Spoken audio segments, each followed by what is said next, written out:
If you've noticed the A-scope feature on your Garmin Striker 4 but are not quite sure how to apply it, trust me, I've been there. But what I found is once you turn it on and understand what it is telling you, especially when it relates to the cone angles under your vessel, it is a powerful tool that most anglers don't take the time to learn. Let's hop in. First off, let me show you how to get the A-scope line on the right side of your screen. Once you're on your sonar screen, hit your menu button, go to sonar setup, hit the check button, go down to appearance, hit the check button, and go down to A-scope, hit the check button, and then back this out, and then you will see your A-scope line right there. So the traditional sonar you see to the left of the A-scope here, this is scrolling from right to left, right? This is showing you, this is just history, right? What you were seeing already happened a few seconds ago. Your A-scope updates instantly.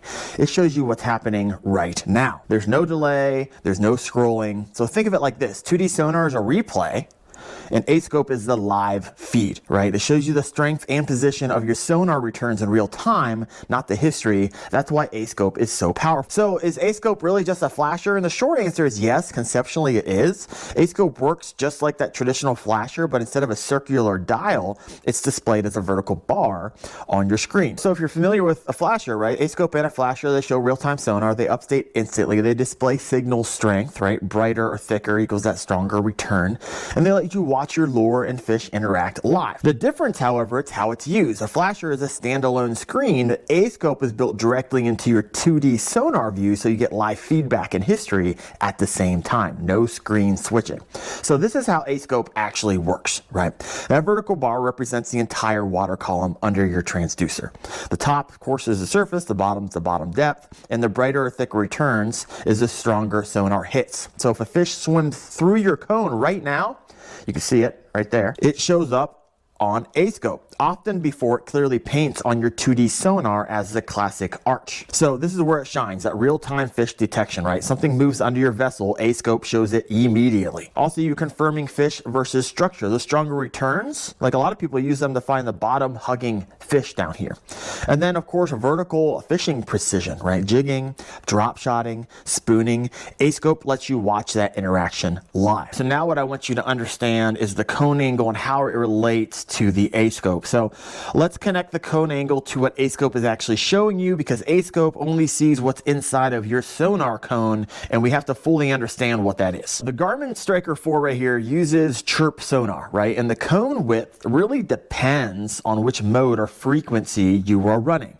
In automatic CHIRP mode, the Striker 4 runs a CHIRP beam roughly around 19 degrees. Now that's Garmin's best all-around setting, right? Solid coverage without losing too much precision. But when you switch to your manual frequencies, that cone angle changes. So in CHIRP, you're gonna get 19 degrees. If you switch over to manual frequencies, right, that 145 kilohertz, that's a 24-degree cone. It's a wider cone, really great for shallow water and covering more area.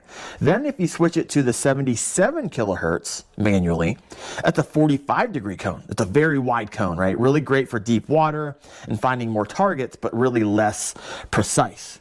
And then you can actually switch it over to a 200 kilohertz. That is a 15-degree cone.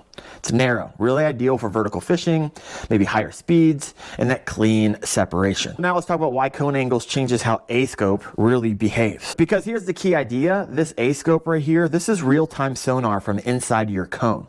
So the wider the cone, the A-scope sees more water, more targets, however less precision. A narrower cone, A-scope becomes more precise and more accurate. So at the bottom of your screen, you'll see a depth number, say 20 feet, right? And so the simple rule is the deeper the water, the wider the cone footprint. So let's use CHIRP, for example. At 19-degree cone, if you're in 10 feet of water, that cone on the bottom of the body of water is only going to be 3 to 4 feet.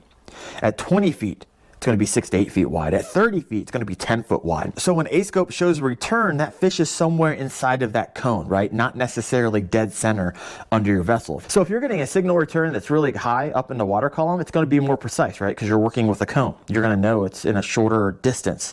If you're working with a fish and a return that's like really, really deep, it's going to be less precise because that cone obviously is getting larger as it gets closer to the bottom of water. So most people ignore A-scope because it looks simple, but once you understand it, it's the the fastest sonar data on this unit. It's the closest thing to live sonar on a budget fish finder, right? And it makes the Striker 4 way more powerful than a lot of people realize. At the end of the day, if you're not using a scope, you're leaving a lot of information on the table. And if you've been looking at the Garmin Striker 4 and you're like, oh yeah, that's the unit I want. Well, before you pull the trigger, Garmin actually makes 4 different units in the Garmin 4 series. And I have a video to walk you through all the specs. And there's not a really huge price difference between the lower end and the higher end. Check out that video right there. Thanks for watching, guys. See ya.